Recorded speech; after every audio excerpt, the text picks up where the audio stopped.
High স্কুলের শিক্ষক বিভিন্ন সময় দেখি 5ই আগস্ট পরবর্তী সময়ে বিএনপির নেতাদের ফেসবুক কমেন্টের মধ্যে সে কমেন্ট করে কটূক্তি করে 5ই আগস্টের পূর্বে মিনহাজ কোথায় ছিলি আওয়ামী লীগের লুঙ্গির নিচে ছিলি এই কাকরাচুরি ফাঁসি সাক্ষী। আমরা এসব মিনহাজদেরকে বরদাস্ত করব না। বাংলাদেশের জাতীয়বাদী ছাত্রদলের গর্জনে মিনহাজ সহ যুদ্ধ বাহিনী পথ বাহিনী পুলিশ হয়ে যাবে।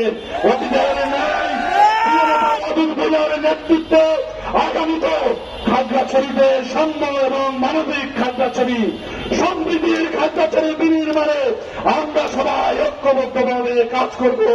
এই আশাবাদ ব্যক্ত রেখে আমি আমার বক্তব্য এখানে শেষ করছি। দেশনেত্রী বেগম খালেদা জিয়া জিন্দাবাদ, তারুণ্যের অহংকার তারেক রহমান জিন্দাবাদ, অজিত ভাই জিন্দাবাদ, শহীদ জিয়া অমর হোক। সবাইকে ধন্যবাদ।